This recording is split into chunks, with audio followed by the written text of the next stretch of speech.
Cantamos juntos.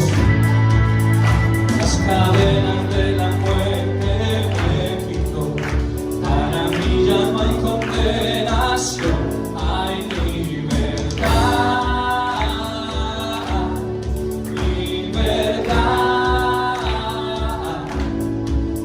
Siendo esclavo del pecado me libró.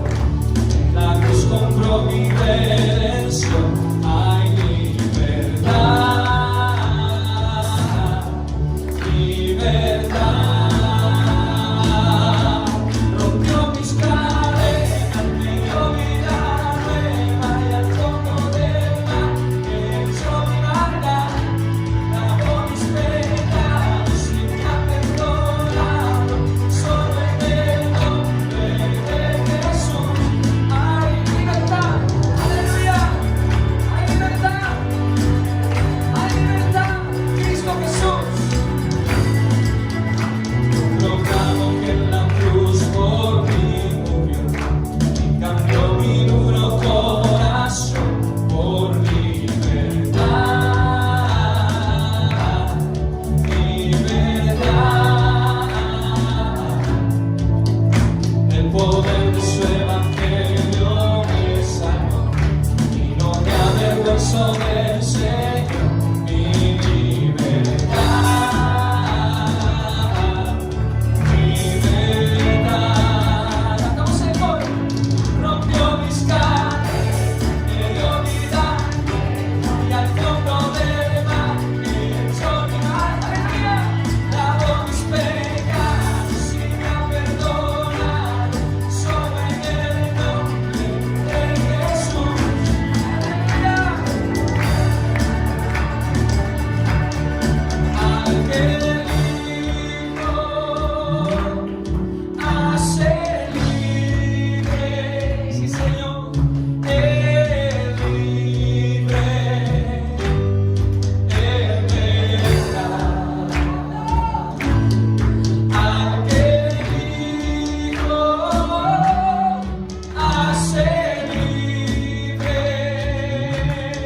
es libre, es verdad. Al que el Hijo hace libre por su sangre, es libre, es verdad. Al que el Hijo hace libre,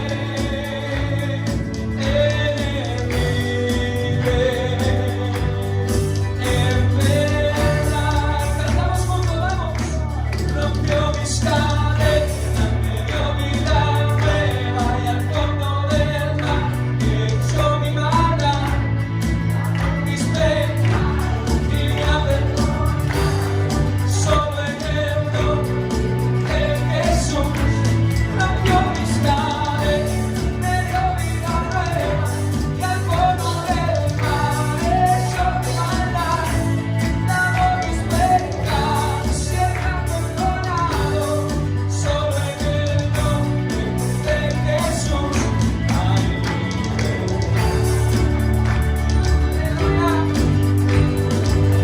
Aleluya. Hay libertad. Aleluya. Hay libertad.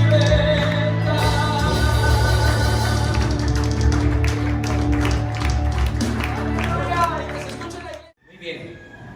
Gálatas capítulo 5 dijimos, ¿verdad? Bueno, hoy vamos a tener el último tema de una serie a la que le titulamos El fruto del Espíritu Santo. ¿Ven? Y hemos hablado de virtud por virtud, desde el amor hasta el último tema hoy, que es el dominio propio, o como sale ahí, la templanza, ¿verdad? Y le he titulado a la predicación de esta mañana, para los que apuntan, aunque ya esta semana sale el video de la semana anterior y este video de hoy, una necesidad para la vida cristiana. El dominio propio, una necesidad para la vida cristiana.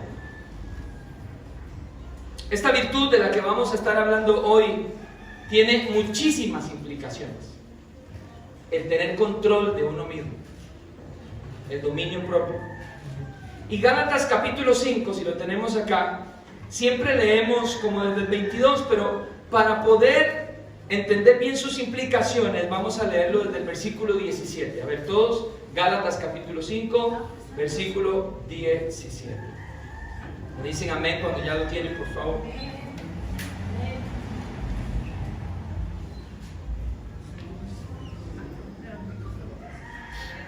Gálatas 5, 17.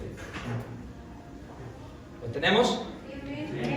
Dice, porque el deseo de la carne es contra el espíritu, y el del espíritu es contra ¿qué? Contra la carne. Y estos se oponen entre sí. ¿Se acuerdan cuando predicamos de eso? Para que no hagáis lo que quisierais. Pero si sois guiados por el espíritu, no estáis bajo la ley. Vean el 19, leámoslo juntos. Y manifiestas son las obras de la carne, que son adulterio, fornicación, inmundicia, lascivia, idolatría, hechicería, enemistades, pleitos, celos, iras, contiendas, disensiones, herejías, envidias, homicidios, borracheras, orgías. Y no termina ahí la lista, porque dice, y cosas semejantes a estas, acerca de las cuales os amonesto, como ya os lo he dicho antes. Y aquí viene la implicación, que los que practican tales cosas no heredarán el reino de Dios.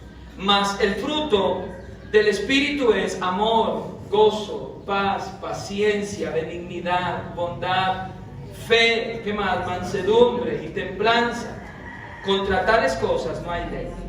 Pero los que son de Cristo, ¿los que son de quién? De Cristo, han crucificado la carne con sus pasiones y con sus deseos. Empecé diciéndole que esta virtud de la que vamos a hablar hoy, la cual es el dominio propio, tiene muchas implicaciones. Muchas implicaciones. Entonces, el verso 17 nos dice y define que hay una oposición entre los deseos de la carne y el fruto del Espíritu. Eso ya lo vimos, ¿verdad? Y yo quiero hacer énfasis en esos deseos opuestos. El Espíritu Santo pone en nosotros virtudes, pero nuestra carne está llena y repleta de deseos y hay una oposición. Y entonces esta oposición nos muestra la gran importancia del dominio propio en nuestras vidas. Porque esta carne de la cual el apóstol Pablo dijo, me he dado cuenta que el pecado mora en mí, se opone contra lo que el Espíritu Santo que habita en nosotros quiere hacer. Amén. Entonces el Espíritu Santo desea hacer una obra en nosotros, pero encuentra dentro de nosotros mismos una oposición que requiere ser vencida, y que la única forma de vencerla es por medio del Espíritu Santo, que empodera mi voluntad para poder ejercer dominio propio. Cada uno de nosotros tiene una debilidad. No podemos decir que eso es mentira. Cada uno de nosotros batalla con una debilidad como mínimo. Una como mínimo.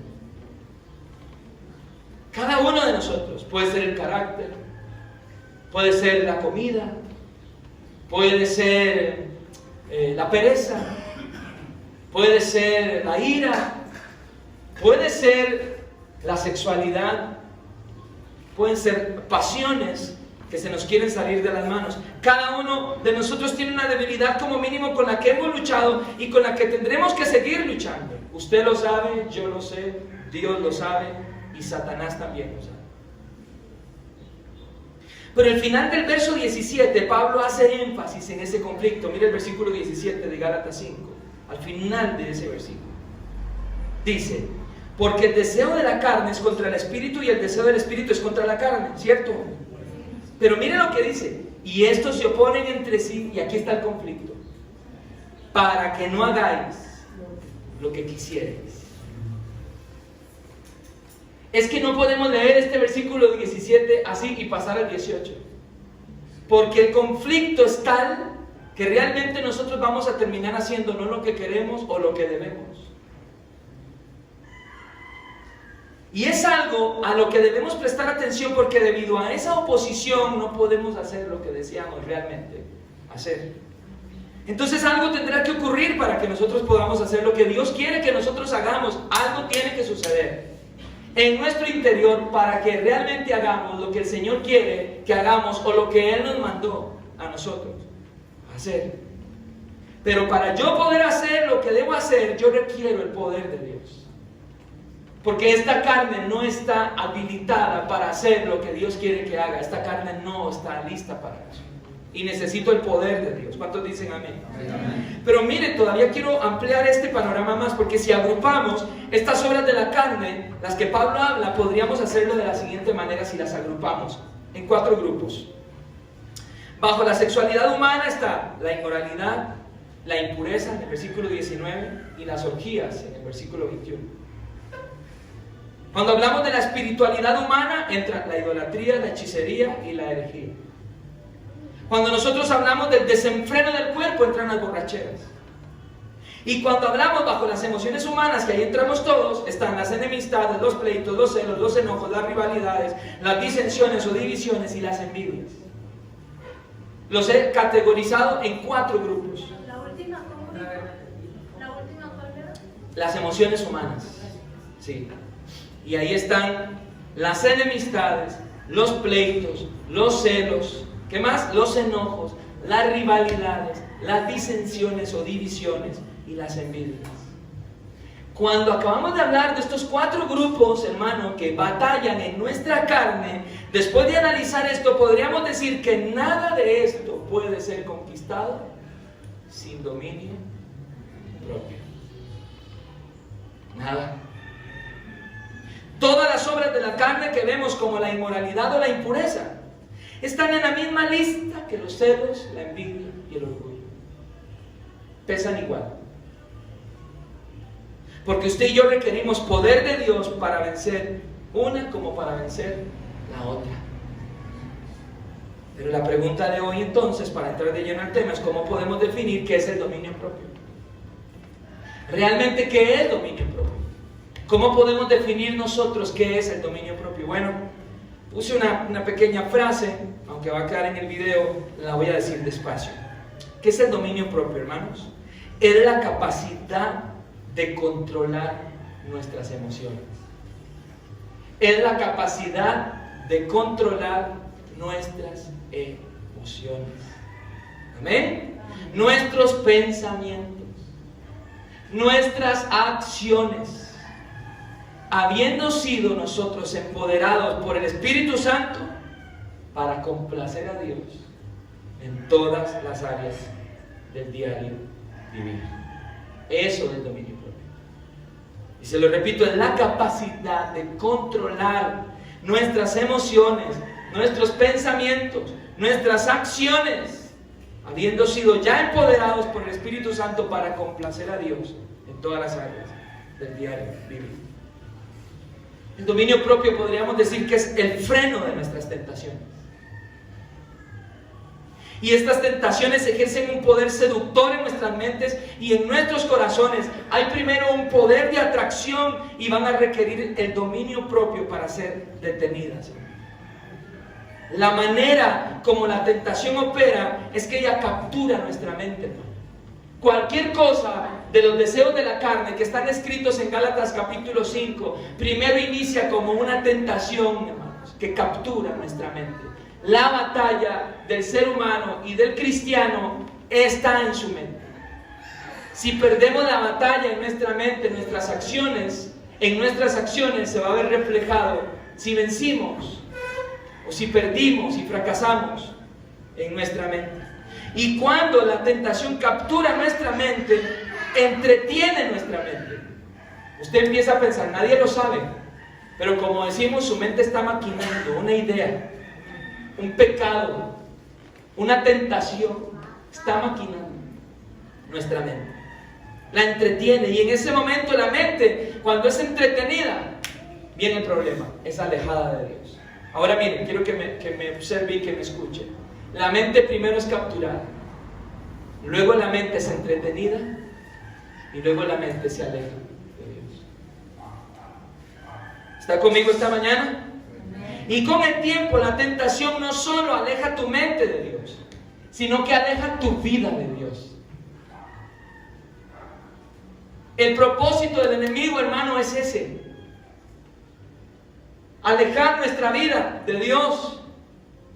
Y para que esto no ocurra, yo necesito dominio propio. Quiero darle algunos ejemplos bíblicos de la ausencia de esta virtud.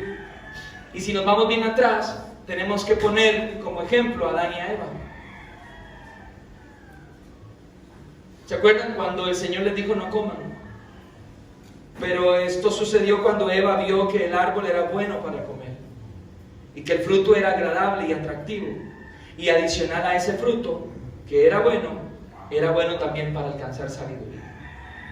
Su mente fue capturada, se entretuvo en lo que la serpiente le decía, y su mente se alejó de lo que Dios le dijo que no hiciera. ¿Entiendes? Yo sé que sí lo entendemos. ¿Amén? ¿Qué pasa con Caín? La falta de dominio propio a Caín lo llevó a matar a su hermano Abel. ¿Qué pasa con Moisés? La falta de dominio propio llevó a Sansón a perder su fortaleza. ¿Se acuerdan con Sansón? La falta de dominio propio lleva a Sansón a perder su fortaleza. Con Moisés, la falta de dominio propio lo lleva a matar a aquel egipcio antes de que Dios lo llamara al desierto. Se precipita, ¿recuerdan? Y lo mata al egipcio. Y Sansón se entretiene, ¿verdad? Porque era medio mujeriego, ¿verdad? Tenía esa debilidad. Y entonces viene Dalila lo envuelve, captura su mente, entretiene su mente, y su mente se aleja de Dios.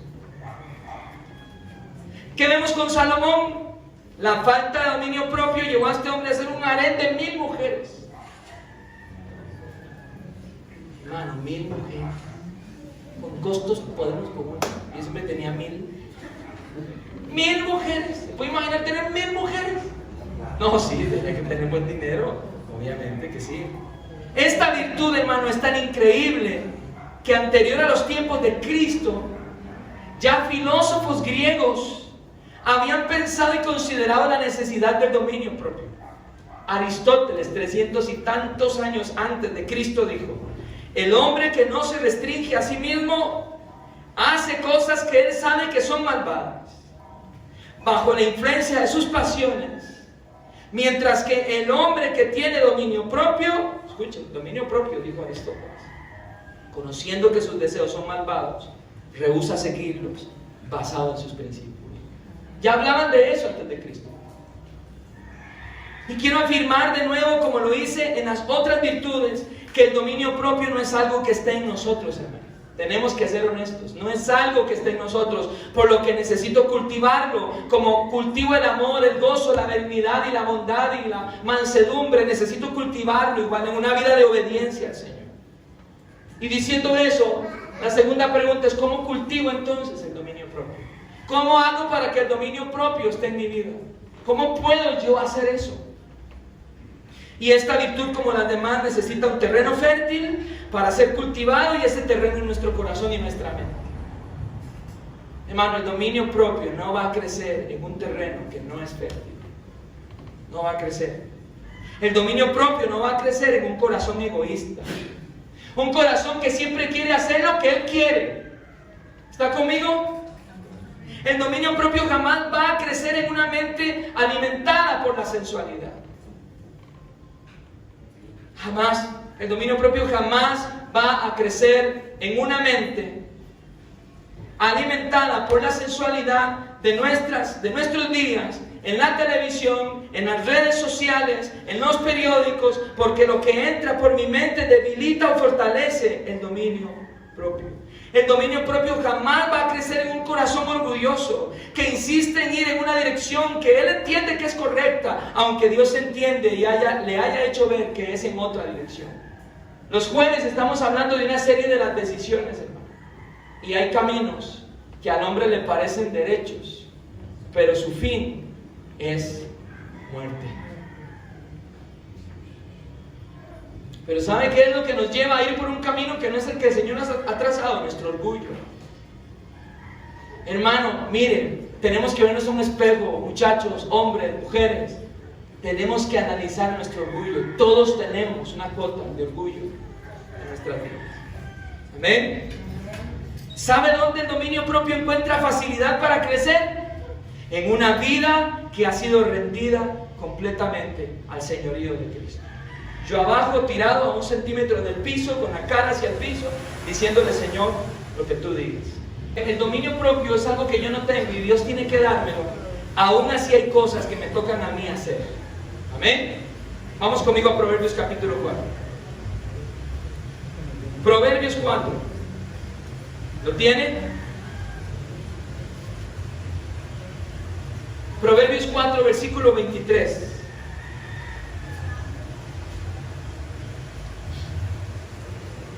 ¿Le dice amén cuando lo tiene? Proverbios 4, versículo 23. Estoy hablando del dominio propio y estoy diciendo que hay cosas que a nosotros nos tocan hacer con respecto al dominio propio. Porque Proverbios 4, versículo 23 dice: sobre toda cosa guardada, ¿qué dice? Guarda tu corazón, porque de él mana la vida. El proverbista nos está responsabilizando de algo. ¿De qué es? De guardar. ¿Ah? ¿De qué nos está responsabilizando el proverbista? De guardar. Guarda tu corazón. Guardar mi corazón, mi mente y mi vida misma para el Señor. Y Pablo le da un consejo a Timoteo acerca de que el amor al dinero es la raíz de todos los males. Y en su primera carta, primera de Timoteo, en el capítulo 6, versículo 11, Pablo le dice a Timoteo: Timoteo, huye de todas estas cosas. Timoteo, huye de todas estas cosas. Y entonces, si extraemos el consejo de estos pasajes bíblicos, tendríamos que decir que tenemos que guardar por un lado todo lo que entra a mi mente y a mi corazón, y por otro lado huir de todo aquello que me lleve a la tentación. Hay una cuota de nosotros. El dominio propio no está en nosotros. El dominio propio se cultiva en obediencia y nos lo da el Señor. Pero hay una parte que nos toca a nosotros. Y según estos dos versículos, es guardar nuestro corazón. Y el segundo es huir de todo aquello, hermano. De todo aquello que no está bien. Si asociáramos las demás virtudes, amor, gozo, paz, paciencia, benignidad, bondad, fe, si las asociáramos todas con el dominio propio, nos daríamos cuenta de lo esencial que este es para que las otras virtudes puedan crecer y desarrollarse. Sin dominio propio, ninguna de las otras virtudes puede desarrollarse. ¿Por qué? Porque no podemos amar sin dominio propio. Y oiga lo que le voy a decir: no podemos amar sin dominio propio. ¿Por qué? Porque en algún momento, alguna de las personas a las que usted ama,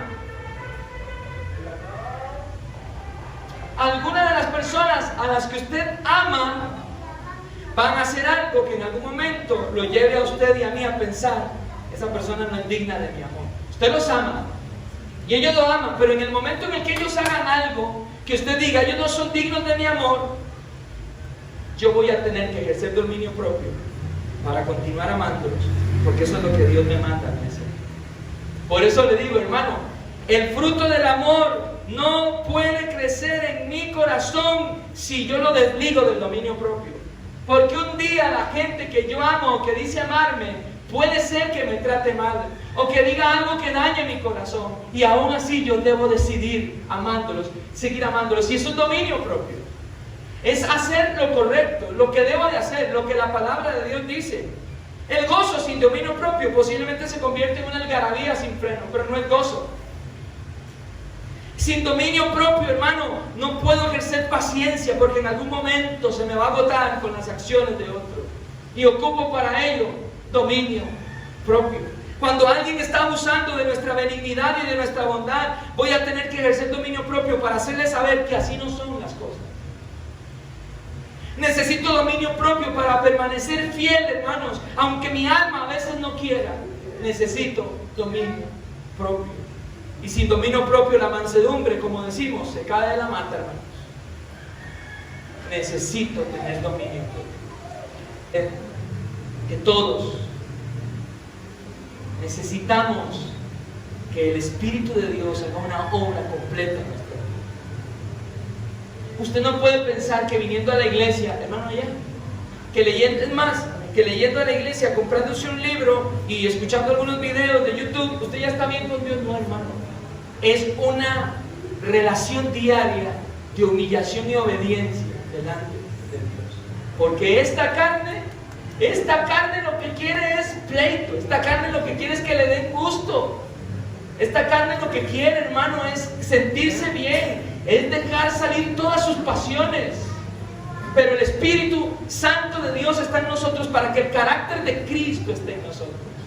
Amén. El carácter de Jesús esté en nosotros.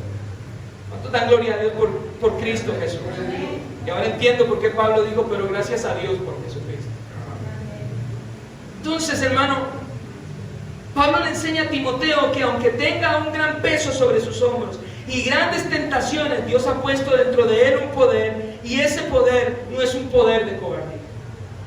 Y se la leo en 2 de Timoteo en el capítulo 1, porque aquí vamos a entrar a unas verdades extraordinarias con respecto a este fruto. 2 de Timoteo capítulo 1, ¿lo tiene?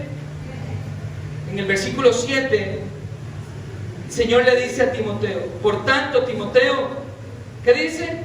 No te avergüences de dar testimonio de nuestro Señor, ni de mí, preso suyo, si no participa de las aflicciones por el Evangelio, según el poder de Dios.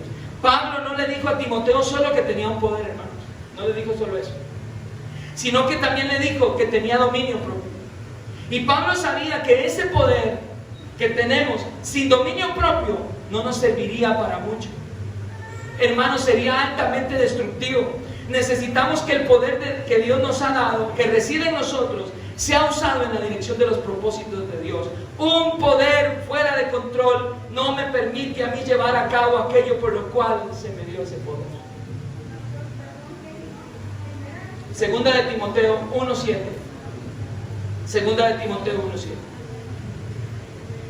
Necesitamos que el poder de Dios, hermano, escuche esto, que Él nos ha dado, que reside en nosotros, sea usado en la dirección de los propósitos de Dios. Porque un poder fuera de control no me permite a mí llevar a cabo aquello por lo cual se me dio ese poder. El Señor, dice Efesios, que nos dio el poder, que el mismo poder que resucitó a Cristo de entre los muertos es el mismo poder que el Señor le dio a la iglesia. Pero ese poder sin dominio propio es devastador, hermanos. Luego Pablo le expresa a Timoteo que la única manera como él puede dar testimonio del Evangelio y de Cristo sin claudicar, y que la única manera de que sufra sin abandonar el barco es a través del dominio propio. Porque leamos de nuevo 2 de Timoteo 1:7. Quiero que todos leamos 2 de Timoteo 1:7. ¿Lo tenemos? Porque no nos ha dado Dios espíritu de ¿qué? De cobardía, sino de ¿qué? De poder, de amor y de dominio propio. Versículo 8. Por tanto, no te avergüences de dar testimonio de nuestro Señor ni de mí, preso suyo, si no participa de las aflicciones por el Evangelio, según el poder de Cristo. Los escritores, hermanos, de la palabra hacían énfasis en esto, porque van a venir momentos como estos en nuestras vidas. Por eso el dominio propio es una necesidad en la vida del cristiano, y Pablo le está diciendo, para que tú puedas, en el versículo 8, para que tú puedas dar testimonio de mí sin avergonzarte, y para que tú puedas llevar adelante las aflicciones del Evangelio sin que claudiques, necesitas dominio propio. No necesitas solo poder, necesitas dominio propio. Hemos visto a muchos hermanos de la congregación que vienen a Cristo y usted los ve eufóricos y sirviendo. De un pronto a otro usted siente que la gasolina se les empieza a acabar, porque el poder no es suficiente sin dominio propio. No nos alcanza, hermano. Puede ser hasta altamente destructivo en nosotros si no hay dominio propio cuando Dios nos entrega bendiciones a nuestra vida. El dominio propio es el que dice a unas cosas sí y al que dice a otras cosas no. De manera que cuando yo no quiera leer la palabra, la voy a hacer, la voy a leer. ¿Está conmigo? Cuando yo no quiera orar, voy a orar. Porque son muy pocos para no decir que casi nadie, se levanta con grandes deseos de orar y con grandes deseos de leer la Biblia y con grandes deseos de ayunar, hermano. Nuestra carne no quiere hacer eso. Pero cuando yo me levante y no quiera leer la palabra, ¿sabe qué voy a hacer? Leerla. Y cuando yo me levante y no quiera orar, ¿sabe qué voy a hacer? Voy a orar. Porque eso lo que me está diciendo es urgentemente ora. Cuando yo no quiero leer la Biblia, lo que el Espíritu me está diciendo es urgentemente léela. Y cuando yo no quiera venir a la iglesia, sea por lo que sea, porque hay gente que viene porque su papá y su mamá los traen, o porque ellos dicen, si no voy mi mamá o mi papá se van a sentir mal, pero aún con todo y eso, cuando estás aquí, escucha la palabra de Dios que puede transformar tu vida. Y eso es dominio propio. Los escritores de la palabra de Dios tenían bien claro el rol del dominio propio. El apóstol Pedro le escribe, si quiere vamos a 2 de Pedro 1, capítulo 1, y luego le leo esto. 2 de Pedro capítulo 1.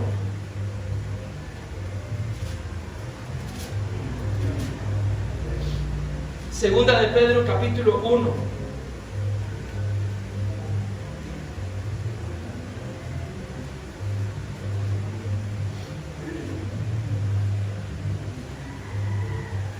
Ya casi estoy terminando. Lo tenemos, 2 de Pedro capítulo 1. Hermanos, los escritores de la palabra de Dios le decían, tenían bien claro el rol del dominio propio. El apóstol Pedro le escribe a la gente que está dispersa por salir huyendo por las persecuciones. Pedro les escribe esta segunda carta y Pedro les da un consejo para tener una vida buena que honre a Dios, y lo leemos en el versículo 5, 2 de Pedro capítulo 1, versículo 5, dice lo siguiente. Permítame encontrarlo. Nosotros también, poniendo que toda diligencia por esto mismo, añadan a vuestra fe que virtud, y a la virtud conocimiento. Versículo 6. Al conocimiento dominio propio, y al dominio propio paciencia, y a la paciencia piedad, y sigue leyendo. Pedro agrega otras cosas en los siguientes versos, pero quiero enfocarme en estos dos versos. Pedro sabía que la fe sin compromiso, la fe sin compromiso, la fe sin dominio propio, porque necesito ser cuidadoso para decir eso, pero la única forma de que la fe de la iglesia sea visible es a través del dominio propio. No solamente podemos decir que tengo fe, porque Pedro sabía que la fe sin dominio propio no me va a llevar muy lejos, porque va a llegar un momento donde mi fe va a ser probada, va a ser cuestionada, donde mi fe va a estar tan valiente, y para tomar decisiones correctas con respecto a mi fe necesito dominio propio. Cuando Pedro habla en este pasaje de virtud, se refiere al valor, ¿sabe? Eso es la palabra virtud, es el significado. Cuando Pedro le dice a ellos, añadan a su fe virtud, les está diciendo, añadan a esa fe de ustedes valor. Recuérdense que era gente perseguida. A la fe de ustedes, añádanle valor, que es lo mismo que valentía. Y quiero que me escuchen en esto, hermano, porque la iglesia debe de escuchar estas virtudes como son. Dice Pedro, cuando Pedro dice, añádale a su fe virtud, les está diciendo a la calidad de vida que hace sobresalir a una persona como alguien excelente en medio de la multitud. Eso es virtud. Una persona virtuosa es una persona que su calidad de vida hace que sobresalga entre el resto de las personas. Es como una energía moral que tiene, que produce obras excelentes, pero sin dominio propio, esto es imposible. Añádale a la fe virtud. Hermanos, añádanle a su fe valor, valentía. Pero Pedro les dice, pero sin dominio propio, esto no va a funcionar. El apóstol avanza en su discurso, ahora hablando de conocimiento. Pero conocimiento sin dominio propio es un arma cargada en las manos de un niño. ¿Escuchó lo que le estoy diciendo? Conocimiento sin dominio propio es como un arma cargada en las manos de un niño. Puede ser letal que una persona crea que sepa pero no tiene dominio propio, puede ser letal, porque el orgullo va a salir en escena. El orgullo va a salir en escena. Y se usaría para humillar, para desacreditar al otro, se usaría para torcer la verdad y dañar la imagen del Evangelio. Si nosotros tenemos conocimiento, pero no le añadimos al conocimiento dominio propio, ese conocimiento puede ser más bien dañino. Y Pedro sabía eso. Uno de los comentarios bíblicos dice que esto que Pedro escribe tiene mucho que ver con estas tres cosas. Esto que Pedro escribe aquí tiene que ver con estas tres cosas. El control de la lengua, aunque usted no lo crea, lo que voy a decir, hermanos, aquí tengo que hacerlo porque soy el pastor de la iglesia.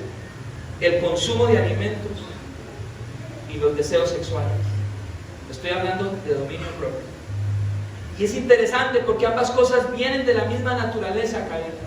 Y para yo controlar, escuche, la lengua, el consumo de alimentos y los deseos sexuales, voy a requerir del mismo poder, el poder del Espíritu de Dios. Porque el dominio propio es autogobierno. ¿Está conmigo? Autogobierno de deseos, de emociones, de sentimientos, de acciones. Y no por poder propio, porque no está en nosotros, sino por una fuerza de voluntad que el Espíritu Santo ha empoderado. Entonces, ¿dónde es que necesitamos nosotros dominio propio? Voy a hablarle de tres cosas donde ocupamos el dominio propio. Número uno, en nuestros pensamientos. Aquí, hermano, aquí empieza la batalla.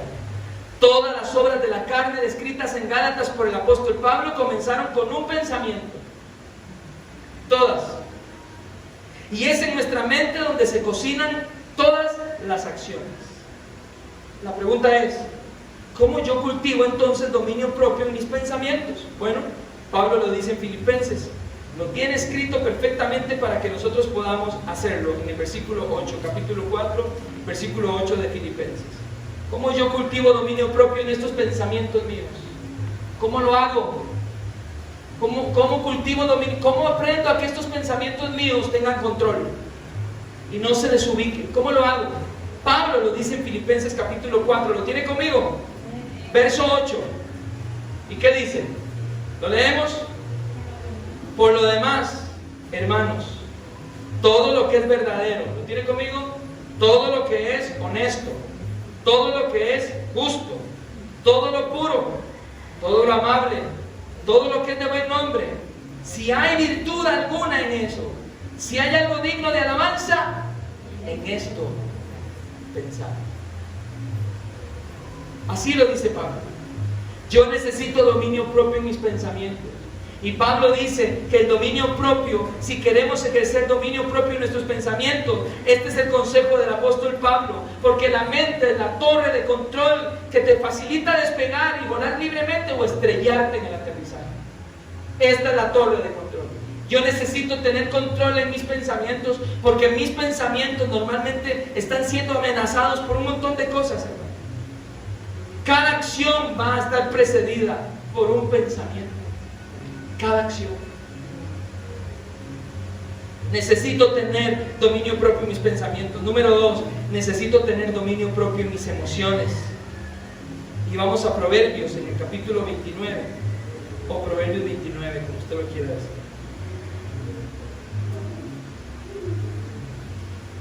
¿Lo tenemos? Proverbios 29.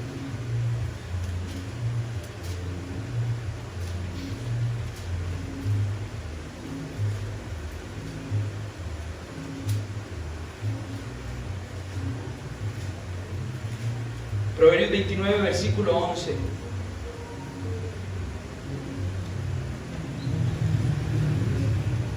Y es interesante que cuando nosotros hablamos de las emociones y empezamos a hacer un estudio profundo de las emociones, una de las cosas que sale a relucir primero es la ira. Es la ira. ¿Es malo enojarse? Pues no. Lo que es malo es pecar cuando usted se enoja. Pero Proverbios 29, versículo 11 dice, ¿qué dice? El necio, ¿qué dice? Da rienda suelta a toda su ira, mas el sabio al fin la sosiega. ¿Sabe por qué necesitamos dominio propio de nuestros pensamientos, porque la ira imposibilita nuestro razonamiento lógico. La ira anula la reconciliación. Es más, es tal el enojo de una persona que puede pasar semanas, meses diferente con un hermano, aún con su propia familia. Cuando eso pase, es cuando usted tiene que abrir la puerta de su cuarto y tirarse, cerrar y tirarse y decirle a Dios: Dios, ten misericordia de mi vida. Porque ¿cómo puede ser posible que hayan hermanos enojados por tanto tiempo? A mí no me venga usted a decir que está viviendo un cristianismo cuando usted está enojado con un hermano por mucho tiempo. Puede ser que se enojó y usted está triste y está afligido y llegó a su casa y ese día no lo quiere ver, pero el cristiano va y ora y el Señor le dice: ve y ponte de acuerdo con tu hermano. Eso es bien difícil, hermano. Eso es bien difícil. Eso no es sencillo, pero no nos queda opción. Por eso ocupamos dominio propio, hermanos, porque mis emociones lo que quieren decirles, mis emociones lo que quieren hacer es otra cosa, porque eso imposibilita mi razonamiento, anula la reconciliación, hermano. La ira destruye la estabilidad emocional del otro, el gozo del otro y la dignidad del otro como portador de la imagen de Dios.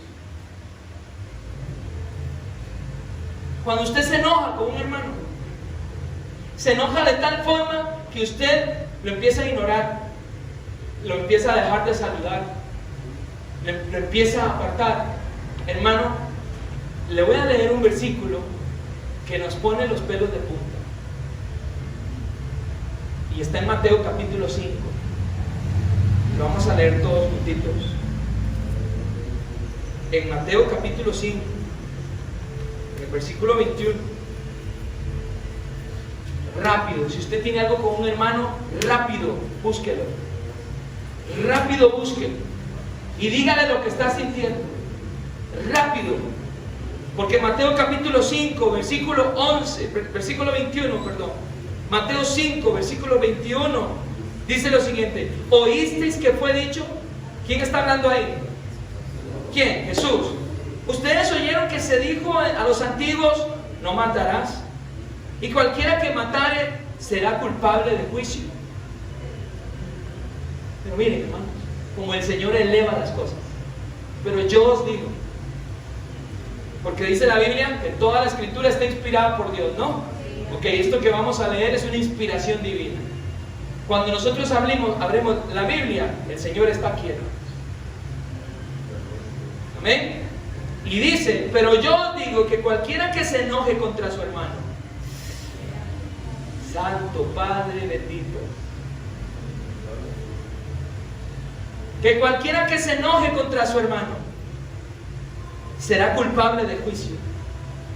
Y cualquiera que le diga necio, en otras versiones idiota o estúpido, a su hermano, será culpable ante el concilio, y cualquiera que le diga fatuo quedará expuesto al infierno. Y miren, no lo voy a leer, pero voy a leerlo. Versículo 23 es verdad. Por tanto, si traes tu ofrenda al altar y ya usted la está preparando, ay Dios, qué dicha que voy a dar estos 20 pesitos, estos 50 pesitos, gloria a Dios, mi diezmo. Por tanto, si tú traes tu ofrenda al altar y allí te acuerdas, y ahí el Señor te dice: deja allí tu ofrenda. Antes de, hermano, ni la deje ahí su ofrenda y reconcíliate primero con tu hermano, y entonces ven y presenta tu hermano. ¿Qué tiene que ver esto con? Estoy leyendo, bueno, porque la ira viola el sexto mandamiento. ¿Esto qué está diciendo usted? ¿Cómo que la ira viola el sexto mandamiento? Si lo que dice el sexto mandamiento es no matarás. Pero cuando el Señor está diciendo acá, el Señor cita el sexto mandamiento. Y les dice en el sexto mandamiento, hermano, esto yo le pido al Espíritu de Dios que nos hable a todos, hermano. ¿Oíste que fue dicho por los antiguos no matarás? En el sexto mandamiento, y cualquiera que matare será culpable de juicio. Me imagino que todos dicen, sí lo escuchamos. Pero yo digo que cualquiera que se enoje contra su hermano será culpable de juicio. No solo que lo mate, sino que se enoje. Y cualquiera que le diga necio a su hermano será culpable ante el concilio, y cualquiera que le diga fatuo quedará expuesto al infierno del fuego. Y entonces hago una explicación aquí, hermanos, para entenderlo mejor. Preste atención. Los reformadores, los puritanos y los grandes teólogos de la iglesia han concordado que la ley tiene una letra y que la ley tiene un espíritu. La ley. La letra de la ley es lo que está explícitamente escrito y dicho, pero que el espíritu de la ley, la letra de la ley es lo que está explícitamente escrito y dicho, pero el espíritu de la ley es lo que está detrás de lo que está escrito. ¿Entienden? La ley tiene una letra, pero esta letra por detrás tiene un espíritu que quiere enseñarnos qué es lo que está diciendo. Y cuando la Biblia dice no matarás, es una ley para proteger la dignidad de la vida humana. No matarás. Tienes que proteger a ese que es portador de la imagen mía, porque yo lo hice a imagen y semejanza mía, lo hice. No lo puedes matar. Pero detrás de esa letra, el Señor llega y con su Santo Espíritu nos revela otra cosa. Y es que es lo mismo y va a ser culpable la misma persona que mata a una persona, o el que se enoja con su hermano y lo desprecia, y hasta lo maldice, y hasta lo hace para allá, y no le habla, y lo castiga, y le aplica la ley del hielo, y aún así sigue viniendo a alabar como si nada estuviera pasando, y levanta las manos, y se goza y salta, y da su ofrenda, pero está enojado con su hermano, y si viene Cristo, está en problemas. Si Cristo viene y estamos en esas condiciones, estamos en problemas. Y sigo leyendo. No matarás es una ley para proteger la dignidad de la vida humana. Por tanto, todo lo que yo digo en contra de alguien que violenta la dignidad de esa vida humana es equivalente a la violación del sexto mandamiento, y eso implica una especie de asesinato. Por eso Jesús llegó y les dijo: ustedes, claro, no matarás, pero yo les voy a decir otra cosa. Yo les voy a decir otra cosa. No solamente no matarás. Cualquiera que se enoje con su hermano de tal forma que su corazón se llene de desprecio hacia él, está expuesto a un juicio.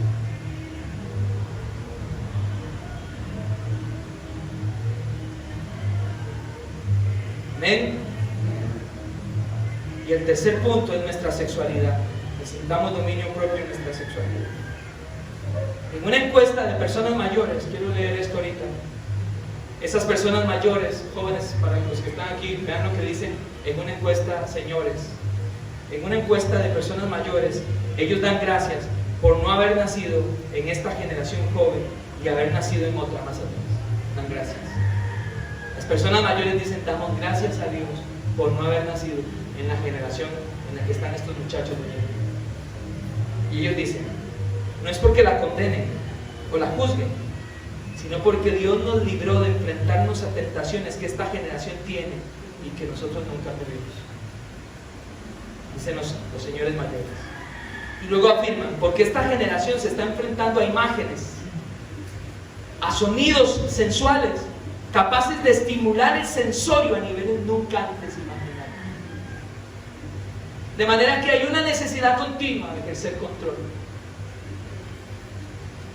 Yo tengo 49 años, los cumplo el próximo sábado. No me siento tan viejo, aunque sé que ya voy subiendo al 5º piso. No considero que soy un retrógrado o un pastor a la antigua. No. Me gusta, si los muchachos juegan fútbol, juego con ellos. Si hacen una fiesta, disfruto con ellos. Si tenemos que ir a un lugar, a lo que sea, yo voy. Yo trato de comportarme a la altura porque tengo un espíritu joven que el Señor ha puesto dentro de mí, hermanos. Pero el cristianismo de cuando yo empecé, a mis 21 años, al cristianismo de los muchachos que tienen 20 años hoy, es totalmente diferente. Ahora se vale escuchar cualquier tipo de música. ¿Sabe por qué pasa eso? Porque no leen la Biblia. Pastor, ¿pero qué tiene de malo escuchar alguna música secular? No, yo no voy a discutir con usted. Cuando aprenda a leer la Biblia, su discusión y la mía se va a terminar. Se termina. Yo no voy a estar perdiendo el tiempo y sentándome con los jóvenes de la iglesia aconsejándolos cuál música escuchando. No, yo les voy a decir, hagamos una cosa, vayan a la Biblia. Y cuando vayan a la Biblia y ya la Biblia les haya hablado, ustedes, si quieren, conversamos de nuevo, o ya la conversación quizás se terminó. Usted no me verá, pastor, pero es malo bailar. La Biblia no dice que yo no voy a entrar en esas cosas, hermano. La verdad es que el que nace de nuevo lo entiende fácilmente. O sea, no entramos en esa discusión. Fácilmente el que nace de nuevo sabe que no tiene que tomarse unos tragos, que no tiene que fumar, que no tiene que andar moviendo el esqueleto, que no tiene que andar escuchando. O sea, fácilmente usted sabe quién es cristiano. Un cristiano que pasa con su automóvil con música cristiana y otro cristiano que pasa con una música secular. Usted no va a decir, eres de cristiano, qué lindo, gloria a Dios, a no ser que usted ponga un rótulo que diga, soy cristiano. Porque el cristiano tiene frutos. Cuando usted va caminando por la calle por donde nosotros vivimos, hay 2 árboles de mango riquísimos, hermano. El mango verde, que ahí están, nadie se los roba, porque aquí los mexicanos no comen el mango verde así. Entonces nosotros nos los estamos robando. Vimos a pedir permiso ahí, Pero cuando yo veo esos árboles así, hermano, el mango verde así duro como una piedra, y usted le quita la cáscara, lo hace tajar, buen limón, buena sal, tajín, para nosotros eso es emocionante, ¿verdad? Pero usted cuando va caminando, usted ve el árbol y usted dice, es un árbol de... Pero imagínese qué extraño que ese árbol de mango, usted le ve unos plátanos y usted le ve unas naranjas a la parte del mango y usted diga, no, que hay algo que está mal, algo le pasó a este árbol. Este árbol no tiene solo una naturaleza, este árbol pareciera que tiene varias naturalezas. ¿Me entienden? No voy a explicarlo más. Ahora, aquí hay 2 cosas que pueden pasar. Siempre con los pastores pasa esto, hermano, pero ya uno lo entiende. Hay gente que dice, gloria a Dios, pastor, qué lindo eso que digo. Y hay otros que están diciendo.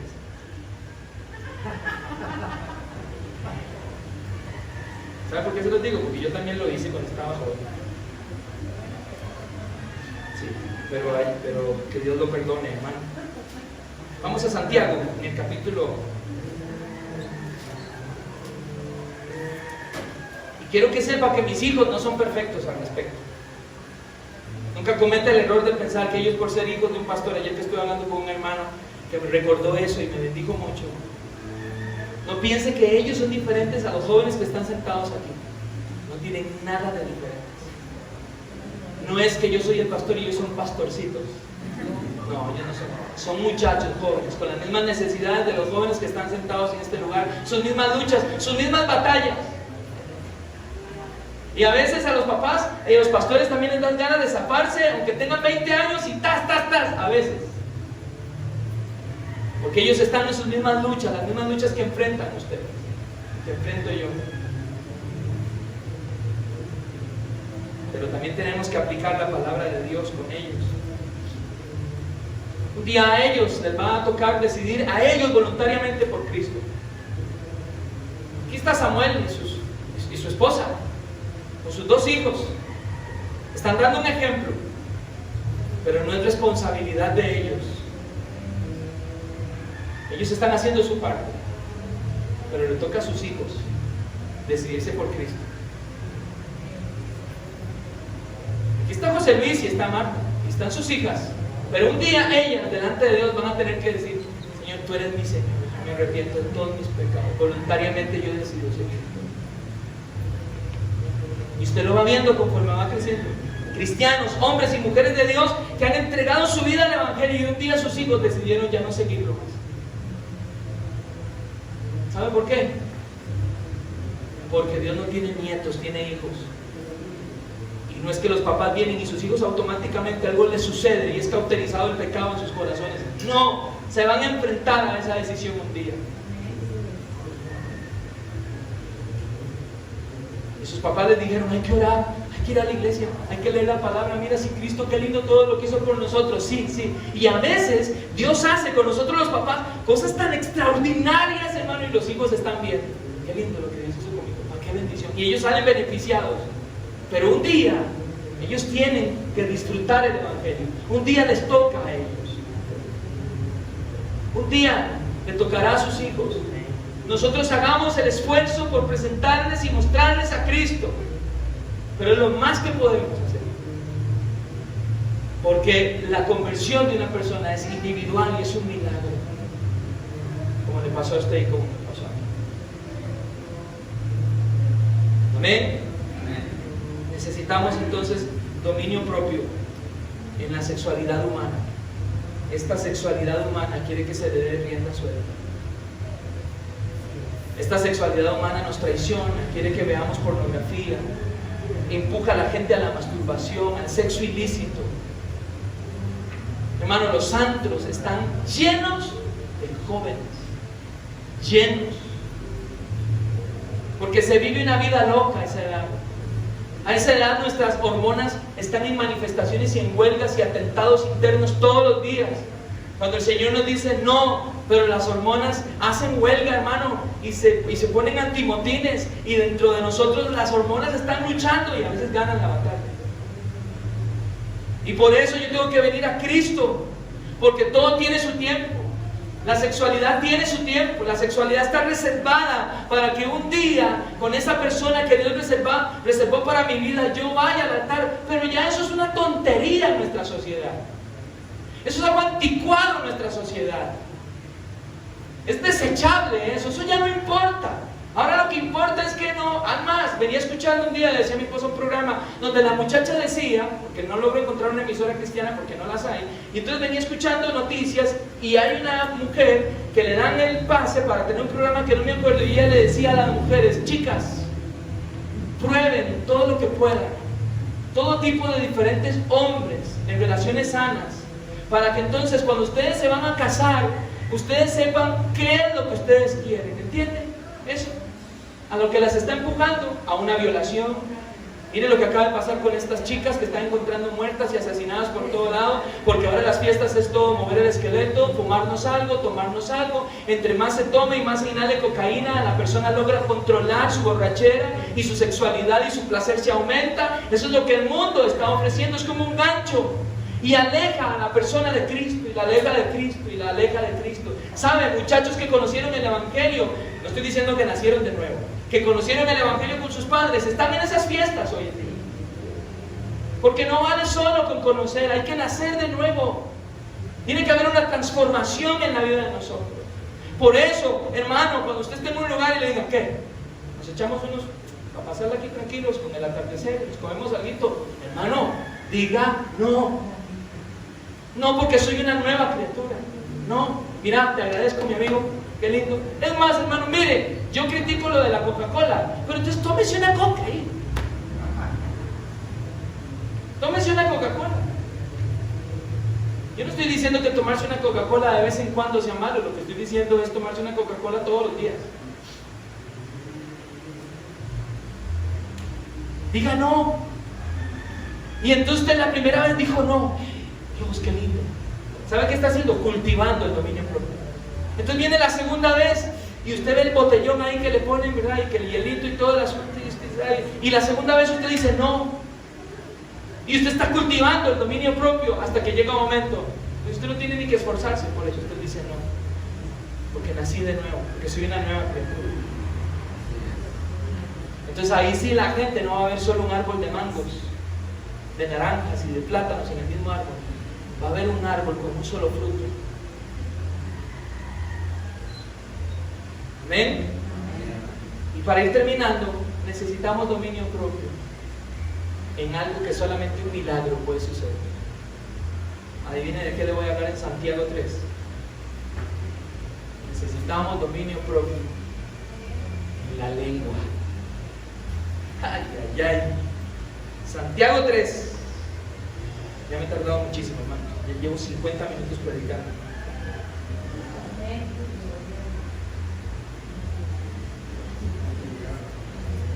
Santiago 3. ¿Lo tienen?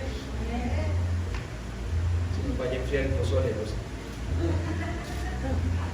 Santiago 3, versículo 5. ¿Lo tenemos? Al versículo 10. ¿Qué dice? Así también la lengua es un miembro pequeñito, bueno, pequeñito en algunos, pero se jacta de grandes cosas. He aquí cuán grande bosque enciende un pequeño fuego. Y la lengua es un fuego, un mundo de maldad, dice la Biblia. La lengua está puesta entre nuestros miembros y contamina todo el cuerpo e inflama la rueda de la creación, y ella misma es inflamada por el mismo infierno. Porque toda naturaleza de bestias, de aves, de serpientes y de seres del mar se doma, hermano. Cualquier animal se puede domar según lo que la Biblia dice. Pero ningún hombre, versículo 8, puede domar la lengua, que es un mal que no puede ser refrenado, llena de veneno mortal. Con ella bendecimos a Dios y Padre, aleluya, gloria a Dios. Y con ella maldecimos a los hombres que están hechos, ¿cómo? A la semejanza de Dios. De una misma boca proceden bendición y maldición. Hermanos míos, esto no debe ser así. Y este pasaje no hay que explicarlo. ¿Sabe por qué ocupamos dominio propio? Para que cuando la lengua nos quiere traicionar diciendo algo, no nos traicione. Una lengua puede provocar una guerra. La lengua puede provocar una guerra entre naciones. Y lo peor de todo, dicen que la lengua es el miembro más grande del cuerpo, porque dicen que desde el corazón hasta la boca. ¿Sabe por qué dice eso? Porque lo peor de todo, hermano, lo que hemos leído es que la lengua tiene la capacidad de revelar lo que está en mi corazón. Ese es el problema. Por eso dice, la Biblia habla de la respuesta blanda. Porque es primero importante escuchar, aunque usted tenga ganas de decir de todo.